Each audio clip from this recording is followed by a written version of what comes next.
বেশ কিছু সময় ধরে বাংলাদেশের জাতীয় সঙ্গীত নিয়ে একটা বিতর্ক শুরু হয়েছে। অনেকে দাবি করতেছে যে রবীন্দ্রনাথ ঠাকুরের রচিত আমার সোনার বাংলা এই গান স্বাধীন বাংলাদেশ বা পূর্ব বাংলার মানুষের জাতীয় সঙ্গীত হিসেবে সম্পূর্ণ বেমানান। এই দাবি শুনে বাঙ্গ প্রগতিশীলদের পিলা চমকায় গেছে। তারা গেল গেল সব গেল সর তুলছে। এক বাঙ্গ প্রগতিশীল সঞ্জিদা খাতুন তার পরলোক গমনের পর তার শেষকৃত্যে রবীন্দ্রসঙ্গীত দিয়ে সম্পন্ন করেছে। দেখেছেন কি আর কমু।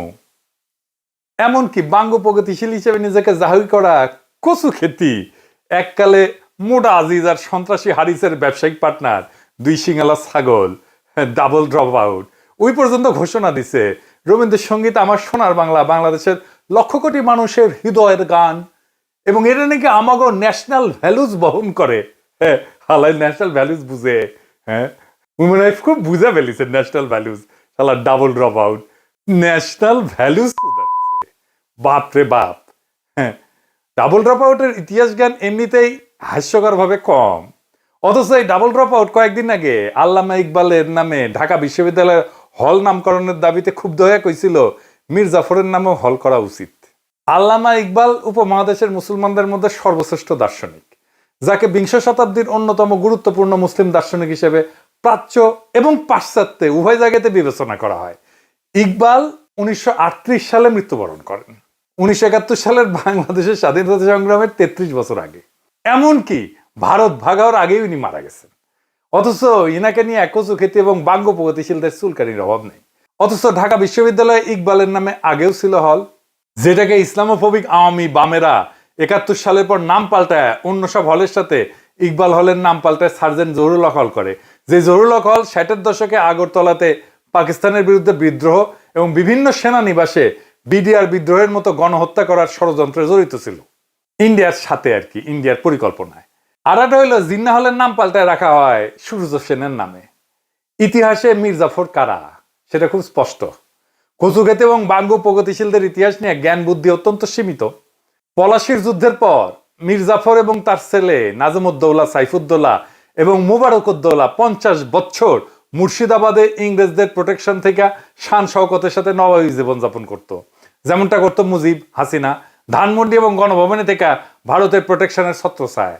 তখন নবাবের বিরুদ্ধে কেউ কিছু বললেই গর্দান যাইতো। পলাশির যুদ্ধের লেগেসি যুদ্ধের সাথে সাথেই নির্ধারিত হয় নাই, ইতিহাসে সেটা অনেক পরে নির্ধারণ করছে। আওয়ামী বাং প্রগতিশীলরা হচ্ছে ইতিহাসের আসল মীর জাফর, রায় দুর্লভ, ইয়ার লতিফ, জগৎ শেঠ। মীর জাফর পলাশির যুদ্ধের পর নিজের গদিতে বসার জন্য লর্ড ক্লাইভের সাথে দেখা করতে যায়। নিজের সাঙ্গপাঙ্গদের নিয়ে সোহরাওয়ার্দীর বডিগার্ডও একই কাম করেছিল। সোহরাওয়ার্দীর বডিগার্ড আবার নিজের অফিসে ইন্দিরা গান্ধীর ছবি ডেস্কে রাখতো। মীর জাফরও মনে হয় ক্লাইভের ছবি এভাবে নিজের দরবারে রাখতো না। এইভাবে ঢাকা বিশ্ববিদ্যালয় এবং সারা দেশে এই সমস্ত হিন্দুত্ববাদী এবং ভারতীয় চরদের নামে হলের নামকরণ করা হইল। এই সমস্ত স্থাপনার নাম পাল্টাইতে হবে। ছাত্র জনতা এবং ক্ষুদ্র ভ্রাতা ভগিনীরা নিজেরাই এটা করবে। এইবার আসি জাতীয় সঙ্গীতে আমার সোনার বাংলা গান নিয়ে।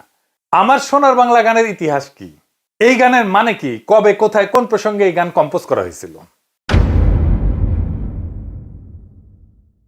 এটা জানতে হইলে আমাদের বঙ্গভঙ্গের ইতিহাস জানতে হবে। বঙ্গভঙ্গ কি? 1899 সালে লর্ড কার্জন ব্রিটিশ ভারতে ভাইসরয় হিসেবে আসেন। তখন ব্রিটিশ ভারতের প্রদেশগুলো ছিল Bengal Presidency, Madras Presidency, Bombay Presidency, যুক্তপ্রদেশ, Madhya Pradesh, Punjab. Bengal প্রেসিডেন্সির এবং সমগ্র ব্রিটিশ ইন্ডিয়ার রাজধানী ছিল সাহেবদের তৈরি করা শহর কলকাতায়, কল্লোলিনী তিলোত্তমা কলকাতা। বেঙ্গল প্রেসিডেন্সি আকারে অনেক বড় থাকায় সেটা একজন লাট সাহেবের পক্ষে শাসন করা দুরূহ ব্যাপার ছিল। 1900 সালের বেঙ্গল প্রেসিডেন্সি আকারে এত বড় ছিল, এর মধ্যে বর্তমান বাংলাদেশ, আসাম, পশ্চিমবঙ্গ, বিহার, উড়িষ্যা, ছত্তিশগড়, ঝাড়খণ্ড অন্তর্ভুক্ত ছিল। তার উপরে ছিল সেই যুগে দুর্গম যাতায়াত ব্যবস্থা। এর ফলে 1903 সালে ব্রিটিশ ভারত সরকারের সেক্রেটারি রিজলি সাহেব ভাইসরয় লর্ড কার্জনকে একটা চিঠি দেন। এতে প্রস্তাব করা হয় বেঙ্গল প্রেসিডেন্সিকে দুই ভাগে ভাগ করা, পূর্ব দিকের অংশকে পূর্ববঙ্গ এবং আসাম নামে নতুন একটা প্রদেশ তৈরি করতেন। নতুন প্রদেশের রাজধানী হবে ঢাকা শহর। লর্ড কার্জন এই প্রস্তাবে সম্মতি প্রদান করে। এর ফলে 16 অক্টোবর 1905 সালে লর্ড কার্জন নতুন প্রদেশ পূর্ববঙ্গ এবং আসামের গোড়াপত্তন করে ঢাকাকে রাজধানী করেন। এইভাবে মুঘল যুগে শায়েস্তা খান এবং শাহজাদা আজিম উসানের পর 200 বছর অতিবাহিত হয়ে ঢাকা আবার রাজধানী হিসেবে আত্মপ্রকাশ করে। মুঘল সর্দার মুর্শিদ কুলি খান শাহজাদা আজিমুসানের পর 1700 দশকের প্রথম দিকে রাজধানী ঢাকা থেকে মুর্শিদাবাদে স্থানান্তর করেন। এরপর শুরু হয় বাংলায় হিন্দুত্ববাদীদের আন্দোলন, যেটা সন্ত্রাসবাদের রূপ নেয়। কলকাতার হিন্দু বাবুরা একদম বিক্ষোভে ফেটে পড়ে। এটা নিয়ে কলকাতার ভদ্রলোক বাবুরা অসংখ্য মিছিল বক্তৃতা সমাবেশ করে গরম করিয়া দেয় দুনিয়া। বাবুদের দুইটা সন্ত্রাসবাদী সংগঠন ছিল, একটা কলকাতা কেন্দ্রিক যুগান্তর গ্রুপ আর একটা ঢাকা কেন্দ্রিক অনুশীলন সমিতি। যুগান্তর গ্রুপের সন্ত্রাসী ক্ষুদিরাম বসু একজন সাহেব ম্যাজিস্ট্রেটকে হত্যা করার জন্য সাহেবের গাড়ি লক্ষ্য করে বোমা হামলা করে। এই সমস্ত হিন্দুত্ববাদী সন্ত্রাসীরা 21শে আগস্ট গ্রেনেড হামলার আদি জনক।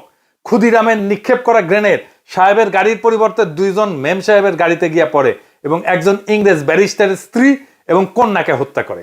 ইংরেজ সরকার ক্ষুদিরামকে ধরে বিচার করে ফাঁসিতে লটকায় দেয়। এইরকম নারীঘাতক হিন্দুত্ববাদী সন্ত্রাসীকে আবার বাঙ্গু সমাজে সেলিব্রেট করা হয়, তাকে নিয়ে কবিতা লেখা হয়। এমনকি আমাদের আল মাহমুদও লিখেছিল, চিনতে নাকি সোনার ছেলে ক্ষুদিরামকে চিনতে, রুদ্ধশ্বাসে প্রাণ দিল যে মুক্ত বাতাস কিনতে। কি আর কমু। আর এক বাঙ্গু প্রগতিশীল আব্দুল নূর তুষার ইতিহাস জ্ঞান দিতেছে জাতিরে। দেখেন কি লিখেছে, সে কইতেছে আমাদের দেশে কার্জন হল আছে, কিন্তু ক্ষুদিরামের নামে একটা চালাঘর নাই।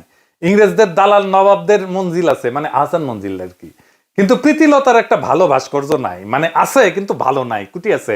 প্রীতিলতার ভাস্কর্য জানাইন তো, হ্যাঁ খারাপ ভাস্কর্যটাই কুটি আছে, একটু জানবার চাই, হ্যাঁ ব্যবস্থা করা লাগবে। আরো লিখেছে সূর্য সেন, প্রীতিলতার, ক্ষুদিরামেরা আমাদের বীর শ্রেষ্ঠদের পূর্বপুরুষ। জমিদারদের ল্যাঠাল যারা, জমিদারি চলে যাবে জন্য যারা ইংরেজদের শাসাইবে তাই অস্ত্র হাতে তুলে নিছিল, তারা নাকি আমাদের বীর শ্রেষ্ঠদের পূর্বপুরুষ। আমি যাই কই, এই প্রীতিলতা, সূর্য সেন আর ক্ষুদিরাম নিয়া বাঙ্গু প্রগতিশীলদের চুলকানিটা একটু বিস্তারিত বোঝা দরকার। ব্রিটিশদের বিরুদ্ধে হিন্দু স্বার্থের জমিদার হিন্দু স্বার্থের আন্দোলন শুরু করছিল বঙ্গভঙ্গ রদ বাতিল করার দাবিতে কয়েকটা সশস্ত্র গ্রুপ করে। এই সময় ব্রিটিশদের বিরুদ্ধে অনুশীলন, যুগান্তর এই ধরনের সশস্ত্র দলগুলির তৎপরতা বাড়তে শুরু করছিল, যারা কালী ভক্ত হিসেবে দেবী মা কালীর পূজা কইরা সশস্ত্র সংগ্রামে ঝাঁপায় পড়ত। সশস্ত্র গ্রুপগুলো যে সশস্ত্র আন্দোলনে ঝাঁপায় পড়ছিল, এইটাকে তারা কলকাতার জমিদারদের স্বার্থে লেখা ইতিহাসে স্বদেশী আন্দোলন হিসেবে গাল ভরা নাম দিছিল। আর এই সময়টাকে একটা ফাঁপা বিপ্লবী বানায় অগ্নি যুগ নামে ডাকা শুরু করছিল। কিন্তু আমাদের খেয়াল করতে হবে, ব্রিটিশ বিরোধী আন্দোলন মানে সেটা অ্যান্টি কলোনি মুভমেন্ট না। আমাদের পূর্ববঙ্গের স্বার্থের প্রশ্নে বিচার করলে অনুশীলন, যুগান্তর ধরনের সশস্ত্র গ্রুপগুলোর জন্মই হয়েছিল কায়েমি জমিদার হিন্দু স্বার্থে। মুসলমান প্রজা বাঙালির উপরে যারা ছিল খড়গহস্ত, অবশ্যই প্রজাদের স্বার্থের পক্ষে তারা ছিল না। 1905 সালে বঙ্গভঙ্গ এবং ইতিহাসের দিকে তাকান, রবীন্দ্রনাথ সহ বিশিষ্ট হিন্দুদের নেতৃত্বে যে বঙ্গভঙ্গ রদের আন্দোলন হয়েছিল, এই আন্দোলন ছিল আমাদের পূর্ববঙ্গের মানুষের স্বার্থ বিরোধী। জমিদার বাঙালির সাথে ঘা মারছিল এই বঙ্গভঙ্গ, কারণ নতুন প্রশাসনিক ব্যবস্থার কারণে কলকাতার প্যারালাল ঢাকা একটা নতুন রাজধানী হয়ে উঠতেছিল। ফলে পূর্ববঙ্গ থেকে কলকাতা শহরে কৃষির উদ্বৃত্ত সাপ্লাই লাইন অনিশ্চিত হয়ে পড়তেছিল। পূর্ববঙ্গের কৃষির উদ্বৃত্ত দিয়া তৈরি হয়েছিল কল্লোলিনী তিলোত্তমা কলকাতা। আর এই ঘটনার পটভূমিতে কথিত ফাঁকা আলাপের স্বদেশী আন্দোলনের সূত্রপাত। তাহলে হিসাব করেন যে বঙ্গভঙ্গ ব্রিটিশেরা চালু করছিল পিছিয়ে থাকা পূর্ববঙ্গ আসামের মুসলমানদের স্বার্থের পক্ষে, যেখানে রাজধানী হিসেবে ঢাকা শহর গুরুত্বপূর্ণ হওয়ার সুযোগ তৈরি হইতেছিল। এখানে আপনি কার পক্ষে যাইবেন? যে জমিদার বাবুরাই বঙ্গভঙ্গ বাতিল করলেন তাদের পক্ষে? যে অনুশীলন, যুগান্তর ধরনের সশস্ত্র গ্রুপগুলো ছিল জমিদার শ্রেণীর স্বার্থে, আপনি কি তাদের হিরো বানায় বন্দনা করবেন? আপনার চাষাভূষা পূর্বপুরুষদের সাথে গাদ্দারি করতেছেন? প্রীতিলতা, ক্ষুদিরাম কিংবা সূর্য সেনারা ছিল সরাসরি জমিদার হিন্দুর স্বার্থের লোক, এবং তাদের আন্দোলন কলকাতার শাসকদের আন্দোলন। স্বদেশী আন্দোলন এবং অগ্নিযুগ ছিল জমিদারদের সশস্ত্রতা। একে হিন্দু মুসলমান নির্বিশেষে সকল প্রজাকে আপন মনে করবে। বিশেষ করে পূর্ববঙ্গের মুসলমান প্রজা যারা আজকের বাংলাদেশের মানুষ, তাদের লড়াকু পূর্বপুরুষ হাজী শরীয়তুল্লাহ বা তিতুমিরেরা। আমাদের উত্তরসূরি হিসেবে আমরা কেন প্রীতিলতা, ক্ষুদিরাম কিংবা সূর্য সেনদের আমাদের হিরো বলে মনে করব, যেখানে এরা সরাসরি জমিদার স্বার্থের লোক? জমিদার তাদের অর্থদাতা ছিল, টাকা দিত, চান্দা দিত জমিদারেরা। এবং এই আন্দোলনটাই স্বদেশী আন্দোলন, অগ্নিযুগ, এটা ছিল জমিদারদের আন্দোলন, তাদের জমিদারি রক্ষার আন্দোলন, তাদের শোষণ রক্ষার আন্দোলন। হাসিনার হইয়া ছাত্রলীগ, যুবলীগ যেমন নাম ছিল বর্ষা বিপ্লবের সময় 24-এর, ঠিক একই কাজ করছিল সূর্য সেন, প্রীতিলতা, ক্ষুদিরামেরা। ওরা ছিল জমিদারের ল্যাঠাল, যেরকম ছাত্রলীগ ছিল আওয়ামী লীগের হাসিনার ল্যাঠাল। যে জমিদার ব্যবস্থায় আপনার পূর্বপুরুষদের বঞ্চিত করে রাখা হইতো, এই সশস্ত্র গ্রুপের লোকজন সেই জমিদারদের ভাড়াটে সন্ত্রাসী। তারা তো আপনার পূর্বপুরুষদের স্বার্থের বিরুদ্ধের লোক। এই জমিদার শ্রেণী তো কখনো আপনার পূর্বপুরুষদের বাঙালি বইলাই স্বীকার করে নাই, মান্যতা দেয় নাই। সেই জমিদার শ্রেণীর ঔরসে আজকাল বাংলা ভাষা শিল্প সংস্কৃতি গড়ে উঠছে, সেটা খুব ভালো কথা। কিন্তু জমিদার হিন্দু তো আপনারা এক্সক্লুড কইরা হিসাবের বাইরে রেখা এই বাংলা ভাষা শিল্প সংস্কৃতির পতন ঘটাইছিল। যে প্রীতিলতার সূর্য সেনের আপনি হিরো বানাইতে চান, তাদের অনুশীলন যুগান্তর ধরনের সশস্ত্র গ্রুপগুলো তো কখনো আপনাকে গোনাতেই ধরে নাই। আপনি তো মুসলমান হলে ঢুকতেও পারতেন না অনুশীলন যুগান্তরে। শুধু তাই না, এরা তো আপনারই স্বার্থ বিরোধী, সাধারণভাবে ঢাকাকে রাজধানী করার বিরোধী একটা আন্দোলন ছিল।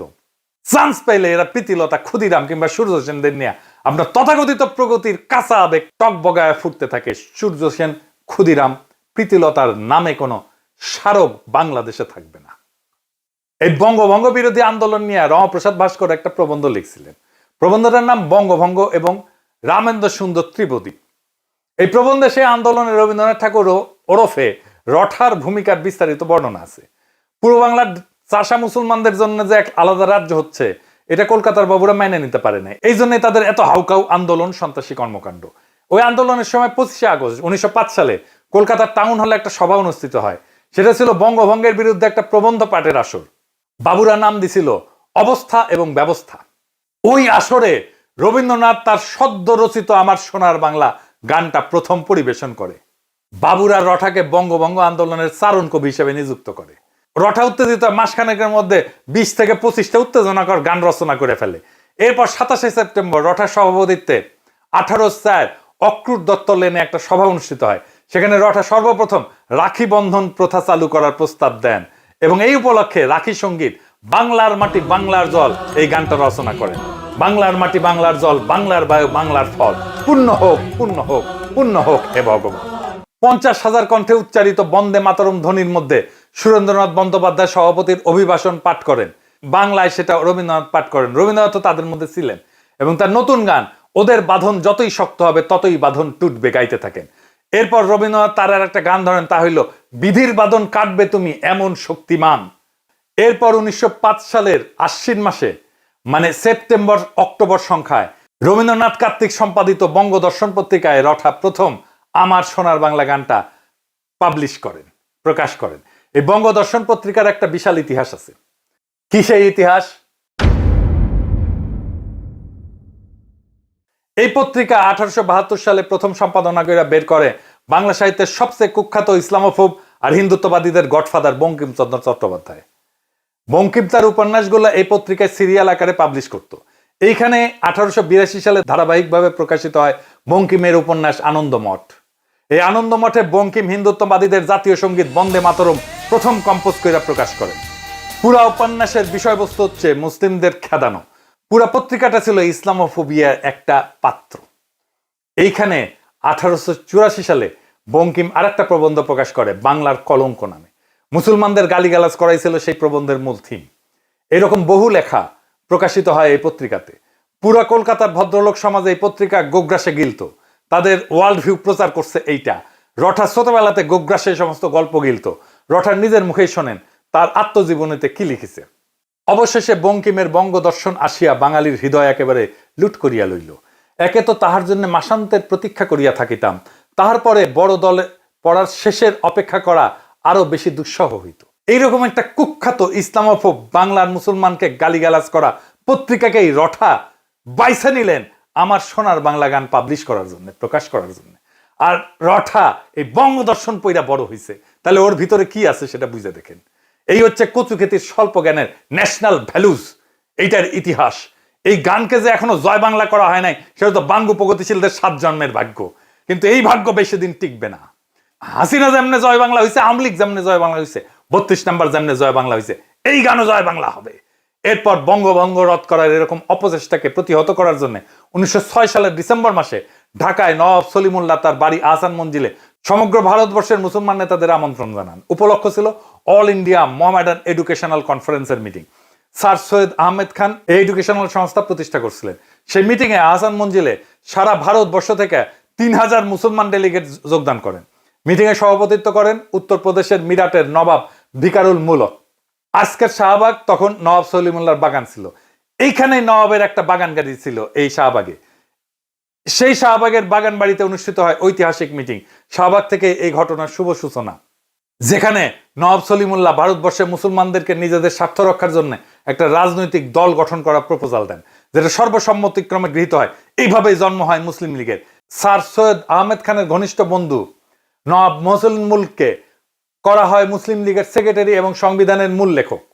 লীগের প্রথম অনারারি প্রেসিডেন্ট করা হয় ইমাম আগা খানকে। কলকাতার বাবুদের আন্দোলন আর তাদের সন্ত্রাসীদের সন্ত্রাসে অবশেষে ইংরেজ সরকার হার মানে। 1911 সালের ডিসেম্বর মাসে রাজা পঞ্চম জর্জ ভারতের দরবারে আসেন। তখন ইংরেজ সরকার সিদ্ধান্ত নেয় তারা এই বঙ্গভঙ্গকে রদ করবেন। রাজা দরবারে এই প্রক্লেমেশন জারি করেন। রঠাই আনন্দে রচনা করে ফেলেন, জনগণ মন অধিনায়ক জয় হে, ভারত ভাগ্য বিধাতা। শুনেন, এই জনগণ মন আজ ভারতের জাতীয় সঙ্গীত। জনগণ মন অধিনায়ক জয় হে, ভারত ভাগ্য বিধাতা। পাঞ্জাব সিন্ধু গুজরাট ও মারাঠা দ্রাবিড় উৎকল বন্ধ, বিন্ধ্য হিমাচল যমুনা গঙ্গা উচ্ছল জলদি তরঙ্গ। তব শুভ নাম জাগে, তব শুভ আশিস মাগে, গাহে তব জয় গাথা। এই গান গাওয়া হয়েছিল ঢাকা বিশ্ববিদ্যালয়ে।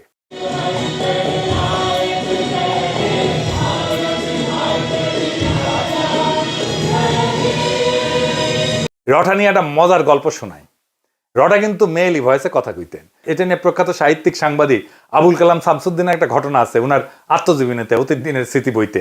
আবুল কালাম শামসুদ্দিন তার বন্ধু কাজী নজরুল ইসলামের সাথে সত্যেন্দ্রনাথ দত্তের মৃত্যুতে আয়োজিত একটা স্মরণ সভায় গেছিলেন। সেখানকার অভিজ্ঞতা শুনেন। যথাসময়ে সভা মঞ্চে আপন আসন থেকে রবীন্দ্রনাথ উঠে দাঁড়ালেন। হঠাৎ নারী কণ্ঠ শুনে চমকিত হলাম। কোথা থেকে নারী কণ্ঠের কবিতা আবৃত্তি ভেসে আসছে বুঝতে না পেরে চারিদিকে চাইতে লাগলাম। মনে হলো সভা মঞ্চ থেকে স্বর ভেসে আসছে। নজরুলকে জিজ্ঞাসা করলাম, কবিতা আবৃত্তি করছেন কে?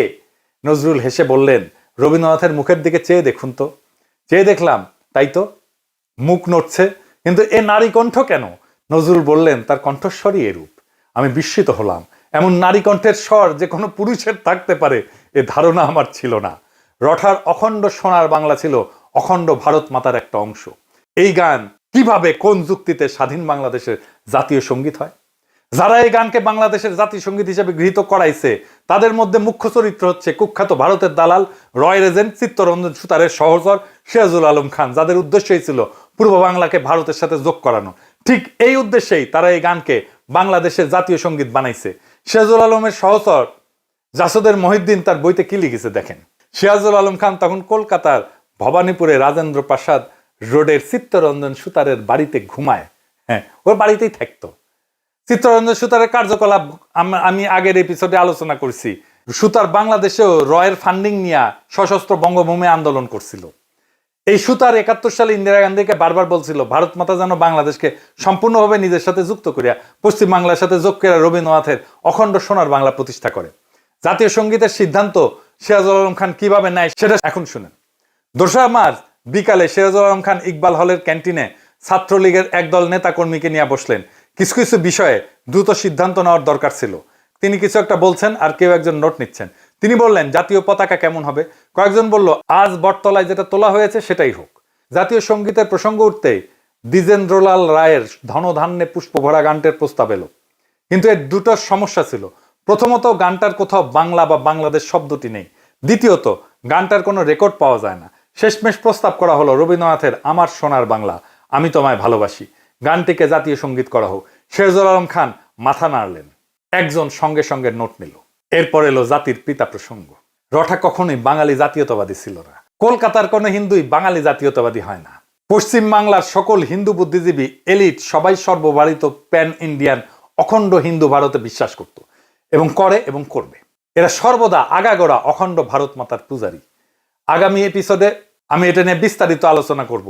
কাজেই মুসলমানদের স্বার্থবিরোধী সন্ত্রাসী বঙ্গভঙ্গ রদ আন্দোলনের চারণ কবি রবীন্দ্রনাথের রচনা করা আমার সোনার বাংলা গান কিভাবে বাংলাদেশের জাতীয় সঙ্গীত হয়, এই প্রশ্নটা আমাদের তুলতেই হবে। এই গান তো কারোই গাওয়া উচিত না। অতি দ্রুত গণভোট আয়োজন করে এই জাতীয় সঙ্গীতের ব্যাপারে সিদ্ধান্ত নিতে হবে।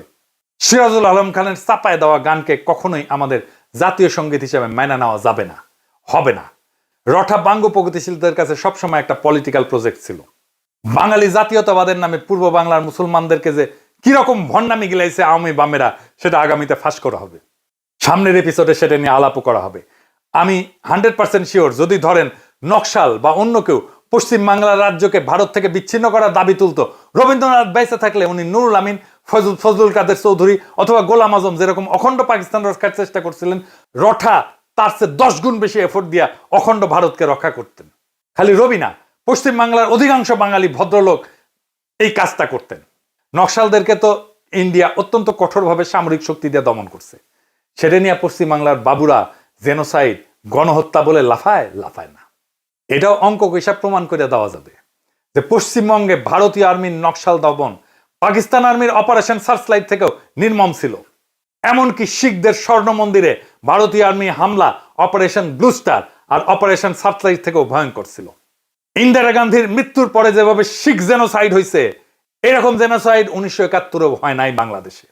এইসব অনেকদিন আলাপ করা যাবে। বাঙ্গু প্রগতিশীলদের চিরতরে জয় বাংলা করে দেওয়া হবে। রঠার আমার সোনার বাংলা কখনোই পূর্ব বাংলার চাষাভুষাদের হৃদয়ের গান ছিল না। এটা ছিল হিন্দু জমিদারদের, কলকাতার বাবুদের শোক গাথা, যারা ঢাকাকে রাজধানী হইতে দেয়নি, যারা পূর্ব বাংলার মুসলমানকে বাঙালি মানেনি, আর রবীন্দ্রনাথকে বানাইছিল সেই আন্দোলনের চারণ কবি। এখন সেই গান আমাদের মাথায় চাপায় দেওয়া বলা হয় এটাই আমাদের জাতীয় সত্তা, এটাই আমাদের ন্যাশনাল ভ্যালুজ। কিন্তু ইতিহাস বদলায়, বাতিলের খাতা থেকে উঠে আসে নতুন সত্য। পূর্ব বাংলার চাষাভুষা মেহনতি মুসলমান যারা একদিনে গান গাইতে বাধ্য ছিল, আজ ইতিহাস আপনাকে প্রশ্ন করতেছে আপনি কার শোকগাথা গাইতেছেন আপনার জাতীয় সঙ্গীত হিসেবে। তারেক রহমান আর বিএনপিকেও বলতে হবে কেন তারা রঠার গান জাতীয় সঙ্গীত হিসেবে পাইয়া গর্বিত। গর্বটা কোথায়? বাংলাদেশের সাধারণ চাষাভুষা মুসলমানের স্বার্থভঙ্গ কি তাদের গর্ব? জাতীয় সঙ্গীত হইতে হবে সেই গান যা জন্ম নেয় মুক্তির জন্য, প্রজার হৃদয়ে শোষণের বিরুদ্ধে দাঁড়ায়।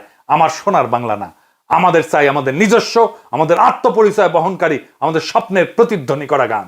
এই লড়াই শুধু গান বদলের না, এটা ইতিহাস পুনরুদ্ধারের লড়াই, বঙ্গভঙ্গ রদ আন্দোলনের চক্রান্ত উন্মোচনের লড়াই, বাঙ্গ প্রগতিশীলদের চাপানো ন্যাশনাল ভ্যালুজের মুখোশ ছিঁড়ে ফেলার সংগ্রাম।